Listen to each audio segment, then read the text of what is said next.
एक मेरा head on collision होने वाला था, रॉन्ग साइड पे होंडा सिटी थी, वो रॉन्ग साइड पे लेफ्ट में आ रहे थे पहले मेरे, और फिर वो सडनली राइट में आ गई थी। तो आपको तो इस गाड़ी में बैठने में बहुत बुरा लगता होगा। नहीं अब नहीं लगता।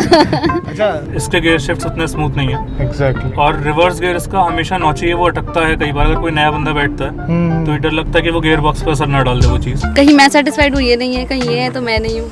फिर इसलिए आपने कॉम्प्रोमाइज कर लिया। ये आप लड़ाई करवा देंगे। लेकिन अगर ट्रैफिक ज़्यादा है और मैं सिटी मोड में ड्राइव करता हूँ तो मुझे अपने एक्सीलेटर पेडल पे पैर रखने की ज़रूरत नहीं पड़ती। अगर बॉडी रोल एक ड्राइविंग सीट पे महसूस हो रहा है तो वो को ड्राइवर और पीछे जो लोग बैठे हैं उनको कितना महसूस होगा। नमस्कार दोस्तों, आज हमारे पास एक ऐसी गाड़ी है जिसे हम काफ़ी टाइम से ढूंढ रहे थे ओनरशिप एक्सपीरियंस के लिए। फाइनली पार्थ के थ्रू हमें मिल गई है। हमें अभी रामपुर में, आपका बहुत बहुत स्वागत है पार्थ। आपका भी। अभी पीछे एक और है व्यक्ति जिसे हम आपसे मिलवाएंगे बहुत जल्द। ये गाड़ी है वैसे सफारी। सफारी लग रही है ना। कौन सी है बताओ आप। ये है टाटा कर्व।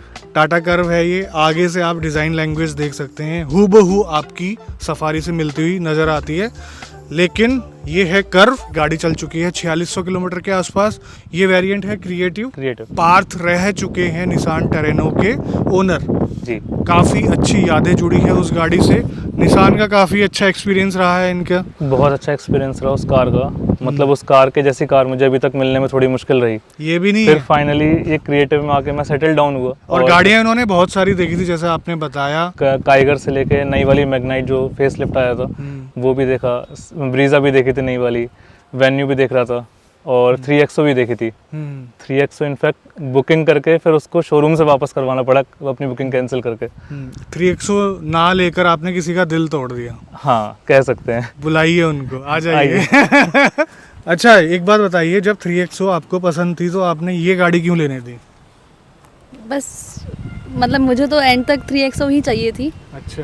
पर ठीक है कि ये सेटिस्फाइड नहीं थे। ड्राइविंग एक्सपीरियंस इनको समझ नहीं आ रहा था कि नहीं अभी लो है। 3XO का नहीं समझ ड्राइविंग एक्सपीरियंस से ज़्यादा मुझे उसका मैच नहीं हो रही थी ना। टेरेनो ढूंढ रहे थे तो फिर 3XO मैच नहीं करी। तो आपको तो इस गाड़ी में बैठने में बहुत बुरा लगता होगा। नहीं अब नहीं लगता। अच्छा, सीरियसली बताना, 3XO बढ़िया है या फिर ये? ये बढ़िया है। 3XO इससे नीचे वाला सेगमेंट है। नीचे वाला सेगमेंट है, उसका इंजन परफॉर्मेंस अच्छा था, नो डाउट। आपने GDI चलाया था या फिर नॉर्मल चलाया था मैंने। ओके। लेकिन उस समय सबसे बड़ा एक कंसर्न ये लगा, एक तो पूरा इंटीरियर उसका वाइट है, आते जाते डोर पैनल सब आपके गंदे होते रहेंगे और आप उतना कार क्लीनिंग नहीं कर सकते अपनी। फिर एक उसका बैकलॉग मुझे पसंद नहीं था। बूट स्पेस थोड़ा एक कंस्ट्रेंट था हमारे लिए कि वो थोड़ा उसमें कम था अपना। मुझे लग रहा था कि जैसे हम 4-5 लोग कई बार ट्रिप्स पे एक साथ जाते हैं तो उसमें सारा सामान हमारा फिट इन नहीं हो पाएगा इजीली। सेकंड चीज़, जब मैंने उसके ड्राइविंग मोड्स चेंज करे तो मेरा एक्सपीरियंस जो था डिफर कर सकता है, तो उससे मुझे लगा कि वो मोर और लेस एक स्टीयरिंग मोड्स हैं, वो इंजन की परफॉर्मेंस पे डिफरेंस ज़्यादा नहीं डाल रहे। और जब मैंने कर्व चलाई टाटा की तो इसमें एक्चुअली वो ड्राइविंग मोड्स हैं, वो इंजन की परफॉर्मेंस पे डिफरेंस डालते हैं। तो मैंने कहा कि कॉस्मेटिक फीचर्स के लिए मैं डुअल AC वेंट्स एंड ये सब देख के मैं एक नीचे सेगमेंट की कार पे जा रहा हूँ। तो फिर मैंने सोचा कि कुछ अच्छा अपना देखते हैं। उसी टाइम पता लगा कर्व आने वाली है। ओके। तो मार्केट में नहीं थी। फिर कूपे के साथ में बसाल्ट भी मैं देख रहा था, सिट्रोएन की कार भी मैंने देखी थी, C3 एयरक्रॉस भी सबसे पहले चलाई थी। मुझे पता है बसॉल्ट किसने रिजेक्ट करी होगी। हाँ, बसॉल्ट मैंने भी रिजेक्ट कर दी थी। वो बसाल्ट में कोई फैंसी फीचर नहीं थे। ड्राइविंग एक्सपीरियंस बहुत अच्छा था, पिकअप बहुत बढ़िया था। ओके, निसान के आप फैन रहे हैं। बिल्कुल। ठीक है, आप मुझे बता रहे थे कि उसके बाद मैंने टेरेनो के साथ साथ मैंने डस्टर भी चलाई थी। हाँ। वो मजा नहीं आया। वो मजा नहीं था। अब मैग्नाइट चलाने में कितना मजा आया ये बताओ। मैग्नाइट चलाने में मजा नहीं आया। वो एक कॉम्प्रोमाइज वाली चीज थी। तो उसकी वजह से देख रहा था मैं कि अगर कम बजट में ही गाड़ी देखनी है तो फिर व्हाई नॉट मैग्नाइट, कि उससे मेरे को CVT भी मिल सकता है। तो उस टाइम मैं मैग्नाइट के साथ में काइगर भी देख चुका था अपनी, तो दोनों के इंजन में कुछ ज्यादा डिफरेंस नहीं है। बिल्कुल भी नहीं। इनफैक्ट अगर मैं जाता तो मैं काइगर CVT टर्बो लेता, मैग्नाइट नहीं लेता, अगर उसी सेगमेंट में मुझे सेटल डाउन होना होता तो। क्योंकि काइगर में मुझे इंटीरियर भी अच्छा मिल रहा था, इंजन परफॉर्मेंस सेम है, तो वो थे चीज अपनी वहाँ पे। और आपने ये ब्रेजा, नेक्सॉन, ये कुछ भी नहीं चलाई? मैंने नेक्सॉन चलाई थी। ओके। नेक्सॉन मैंने इनिशियली जब 3XO बुक कर रहा था उस टाइम नेक्सॉन की भी टेस्ट ड्राइव अपनी ली थी, बट नेक्सॉन में मुझे मजा नहीं आ रहा था उस टाइम। 3XO चला के ज्यादा मजा आया था। किया की सोनेट की भी ली थी। सोनेट देखी थी। STX optional. मतलब आपने सब 4 मीटर वाला कोई भी सेगमेंट की कोई भी गाड़ी छोड़ी नहीं, लेकिन आए आप उससे एक वाले ऊपर वाले सेगमेंट में, क्योंकि आपको सही रेट में ये गाड़ी मिल रही थी। सेटिस्फैक्शन नहीं हो रहा था किसी और कार में ना। अच्छा। और मतलब कहीं मैं सेटिस्फाइड हूँ ये नहीं है, कहीं ये है तो मैं नहीं हूँ। फिर एक फाइनली आपने कॉम्प्रोमाइज कर लिया। नहीं नहीं ये आप लड़ाई करवा देंगे। इसकी रोड प्रेजेंस भी अच्छी थी थोड़ा। इसमें कौन कौन से फीचर आपको अच्छे लगते हैं? देखो, एक तो ऑटोमेटिक कंट्रोल, Climate control। सभी बढ़िया लगता है। Music system. क्योंकि जब मैं बसाल्ट के बाद इसमें आई हूँ ना, तो बसाल्ट में तो कोई फीचर ही नहीं थे ना, तो इसलिए इसके सारे फीचर बढ़िया थे। और 3XO से बेटर लगी थी आपको बसॉल्ट? नहीं, बसाल्ट सिर्फ पिकअप में अच्छी थी। हाँ, ड्राइविंग अच्छा लग सकता है क्योंकि इनको ड्राइव करना है, बट अगर लुक की बात करें बाहर से ठीक है, बट अगर आप अंदर बैठते हो तो आपको एक लग्जरी फीलिंग या अच्छी फीलिंग नहीं आती।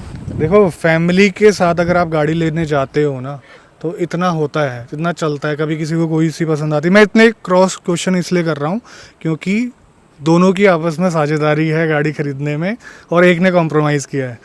हमने डिसाइड ये करा था कि मुझे ड्राइविंग सीट पे बैठना है और इनको दूसरी सीट पे बैठना है। तो हमने ये करा कि हमारी प्रायोरिटीज़ क्या हैं। मैंने कहा मुझे ड्राइविंग कंफर्ट, ड्राइविंग एक्सपीरियंस अच्छा चाहिए कार में। अब आप 10 से 12 इंच की इंफोटेनमेंट लगा दें, उसको ड्राइव करते हुए आप ज़्यादा यूज़ नहीं कर सकते। वो चीज़ उतनी प्रैक्टिकल होती है सिर्फ को ड्राइवर के लिए, जिसको उसमें स्क्रीन चेंज करनी है, गाने चेंज करने हैं। तो मैंने कहा कि आप अपना उस सीट पे बैठ कर कंफर्ट देखो, मैं इधर बैठ कर अपना कंफर्ट देखूंगा। लुक एंड चीज़ें हमारे लिए सेकंड प्रायोरिटी जाएंगी। ग्राउंड क्लियरेंस हमारी मेन चीज़ थी, हमें कार्स में देखनी थी, क्योंकि टेरेनो के बाद मैं ऑब्वियसली सेडान में अपने को कॉम्प्रोमाइज़ नहीं कर सकता था उस चीज़ में कि थोड़ा मुझे देख के चलना पड़े। क्योंकि अभी हम रुद्रप्रयाग तक गए थे, तो वो क्रेटा से गए थे, तो वहाँ पे देख रहा था मैं। इनफैक्ट मैंने एक वो कार भी देखी थी, अल्ट्रोज रेसर 3, वो भी रिजेक्ट करी सिर्फ ग्राउंड क्लियरेंस के बेस पे। देखिए, आपके दिमाग में गाड़ी के बारे में तो सारी चीज़ें क्लियर थी कि गाड़ी कैसी होनी चाहिए, मुझे अभी कैसा एक्सपीरियंस मिल रहा है और आगे आने वाली गाड़ी में कैसा होना चाहिए। बिल्कुल। बट आपने ये चीज़ सोची कि रिलायबिलिटी, आफ्टर सेल सर्विस, इन सब चीज़ों के बारे में भी सोचा था? मैं बिल्कुल सोच रहा था इन सब चीज़ों को। इनफैक्ट मैं फोक्सवैगन और स्कोडा की कार्स भी देख रहा था, क्योंकि निसान से निकलने के बाद मेरा मन था कि मैं उसी सेगमेंट की, उसी लीग की कार्स में जाऊं। लेकिन जो मेरे बजट में आ रहा था वो 1 लीटर इंजन आ रहा था। उसमें एक एसी का एक बहुत बड़ा कंप्लेंट थी जो सब जगह से कॉमन थी, एसी उसका वीक है। तो उस चीज़ पे कॉम्प्रोमाइज़ नहीं कर सकता था क्योंकि पूरी फैमिली साथ में ट्रैवल करती है। फिर रिलायबिलिटी रहा, तो वो टाटा और महिंद्रा में थोड़े बहुत इशूज़ हैं, लेकिन मुझे लगता है बाय द टाइम वो उस चीज़ को इम्प्रूव करेंगे, क्योंकि कंपनी फ्यूचर को देखते हुए बहुत अच्छा काम कर रही है अपना। और अगर वो उसको सही नहीं करेंगे तो सेल्स में असर डालेगा, तो कंपनी उसको आगे चल के ठीक करेगी। और लॉन्ग टर्म के लिए जब मैं कार ले रहा था तो मुझे था कि ठीक है अभी नहीं है, लेकिन 3-4 साल में चीज़ सही हो जाएंगी, जब तक कार मेरे पास रहेगी तब तक। तो गाड़ी खरीदने के बाद कुछ इश्यूज आए, कुछ निगल्स आए, ये कॉमन सी बात है।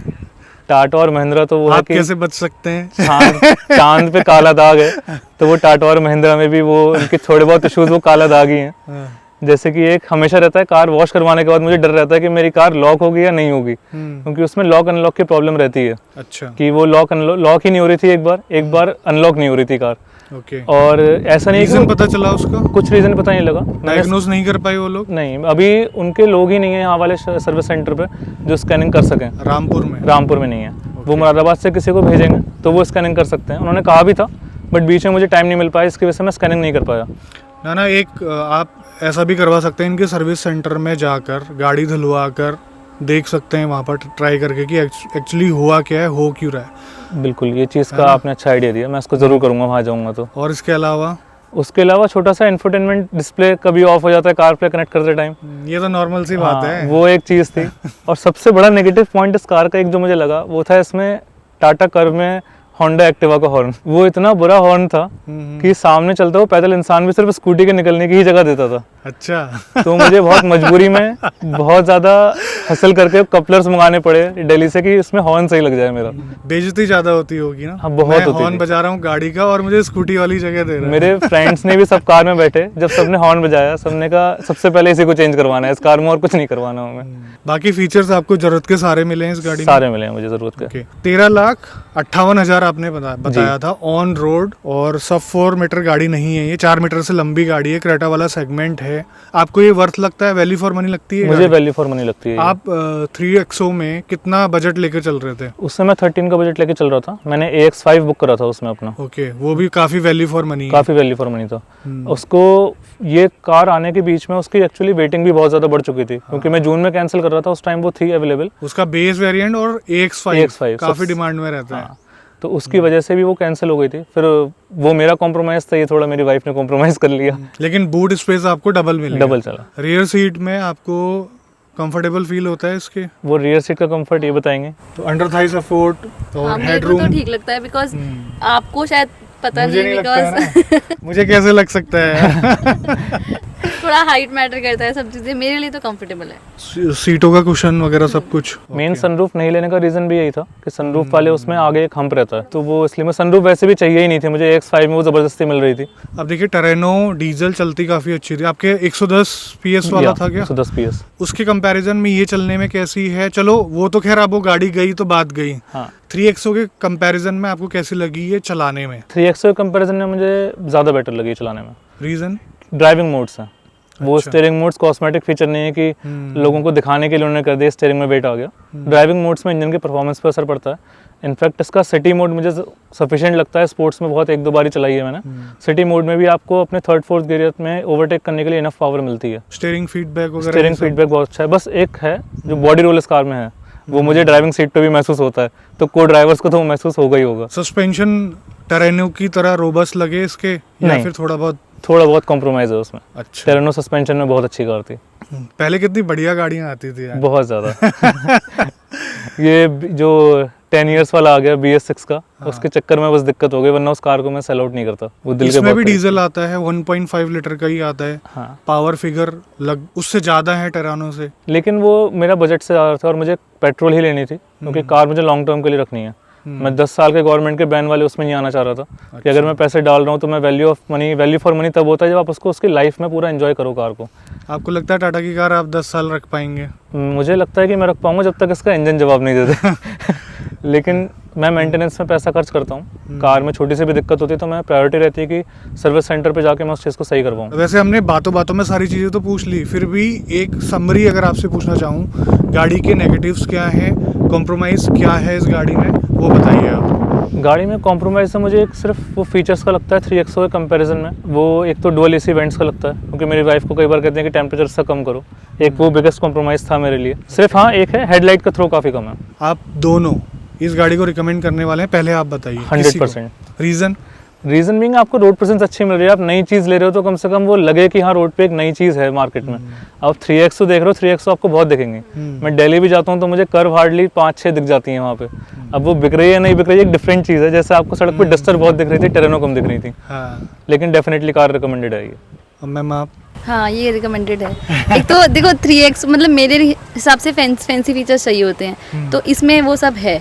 बाकी अगर हम रोड पे जा रहे हैं, मेरा काइगर का भी था थोड़ा, बट अगर रोड पे देखोगे तो काइगर की प्रेजेंस नहीं है, रोड प्रेजेंस नहीं है, इसकी है। मुझे अच्छा लगता है कि लोग मुड़ मुड़ के देखते हैं, तो मैं रिकमेंड करूँगी। वैसे आपने ज़्यादा पैसे खर्च करे नहीं है इस रोड प्रेजेंस के लिए, 50,000 रुपये आपको एक्स्ट्रा ज़्यादा देने पड़ेंगे। हाँ जी। ओके, साथ के साथ इसका ड्राइव एक्सपीरियंस भी ले लेते हैं हम लोग। नेक्सॉन चला रहा हूँ मैं फिलहाल। आपको नहीं लगता नेक्सॉन की तरह लगती है? लगती है, अंदर से थोड़ा लगता है नेक्सॉन का अपना। अच्छी बात मुझे ये लगी कि ये वाला जो वेरिएंट है इसमें क्रूज कंट्रोल आता है, जो नॉइज वाइब्रेशन वगैरह है, संतुष्ट हो उससे? थोड़ा बहुत, बाकी अपना म्यूजिक सिस्टम चलता है तो वो चीज़ मास्क हो जाती है। कि सिटी में कैसा लगा आपको परफॉर्मेंस, ये टर्बो लैग वगैरह ये सारी चीज़ें? सिटी में उतना फील नहीं हो पाया, थोड़ा सा टर्बो को किक इन करने में टाइम तो लगता ही है, लेकिन अगर ट्रैफिक ज़्यादा है और मैं सिटी मोड में ड्राइव करता हूँ तो मुझे अपने एक्सीलेटर पेडल पे पैर रखने की ज़रूरत नहीं पड़ती, वो क्लच से काम कर जाता है अपना। Just like diesel. हाँ, डीजल में चलाने में ज़्यादा मज़ा आता है या फिर पेट्रोल में, ये बताओ पहले। अभी तो डीजल से मैं पेट्रोल में आया हूँ तो मैं कहूँगा पेट्रोल में मज़ा आ रहा है। अच्छा। थोड़ा साउंड कम है, लेकिन हाँ जो इंजन का टॉर्कीनेस है वो डीजल का उसका कोई मैच नहीं है अभी भी।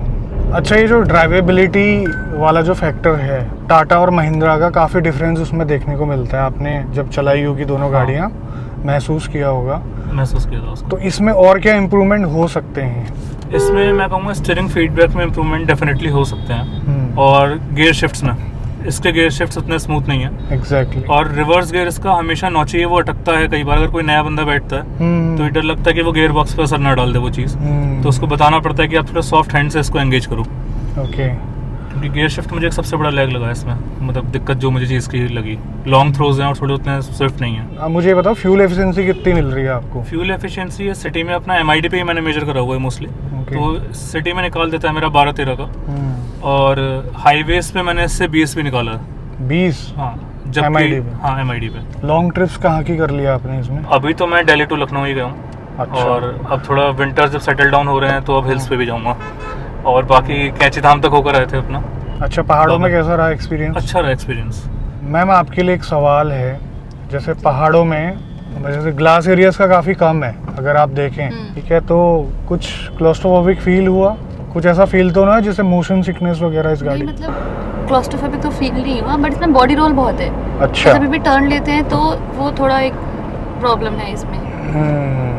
ये फील होता है क्या हाँ फील होता है अगर हम आपकी टेरेनो से कंपैरिजन करें? डेफिनेटली। टेरेनो में वो बॉडी रोल मैं कहूँगा कि मुझे उतना फील नहीं होता था, वो पैसेंजर्स को ज़्यादा फील होता था। लेकिन आप खुद समझ सकते हैं कि अगर बॉडी रोल एक ड्राइविंग सीट पे महसूस हो रहा है तो वो को ड्राइवर और पीछे जो लोग बैठे हैं उनको कितना महसूस होगा। सही बात है। तो एक्चुअली कार में मुझे कभी अनईजी फील नहीं होता, बट वो बॉडी रोल की वजह से मैनी ऑफ द टाइम्स मैंने ये फील करा है कि कुछ अनईजी हो रहा है। एक दिक्कत मुझे इसमें ये लगती है, जो सेंटर कंसोल है इसका, ये लुक ऊपर से अच्छा दे दिया है लेकिन इसमें कप्स रखने की जगह नहीं है, वो हवा में ही लटके रह जाते हैं। ये आपका एक छोटा ग्लव बॉक्स उन्होंने दे दिया यहाँ पे, मैं ऐसा कहूँगा। गनीमत है कि आपको कप होल्डर मिल रहे हैं। अगर टॉप मॉडल वाले नेक्सॉन वाले भी, कर वाले भी, उनको गाड़ी में बिल्कुल भी नहीं मिलते हैं आपके कप होल्डर। अगर आप इसको खोलेंगे ना, यहाँ पर आपको दो दिखाई और देंगे। हाँ यहाँ पे दिखते हैं। यहाँ पर देने का क्या मतलब है? आप कभी इसको यूज कर पाए? ये बिल्कुल बताइए। भी। मैंने किया है। कैसे?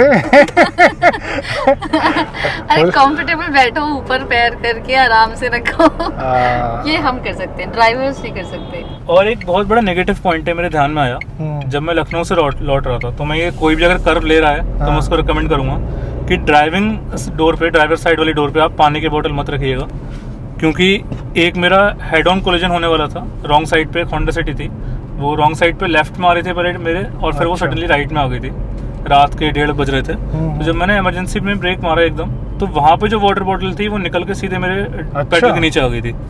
तो उस दिन के बाद से मैंने उस साइड में बॉटल रखी ही नहीं है। अच्छा, ब्रेकिंग वगैरह कैसी लगी? ब्रेक बाइट एक ही बार उतनी अच्छे से टेस्ट करी है, तो उसमें अच्छी थी कि वो कोलिजन बिल्कुल बच गया अपना, और टाइम से इसने कंट्रोल करा उस चीज़ को। और जो ब्रेक हैं वो बॉटल के बाद भी लग गए?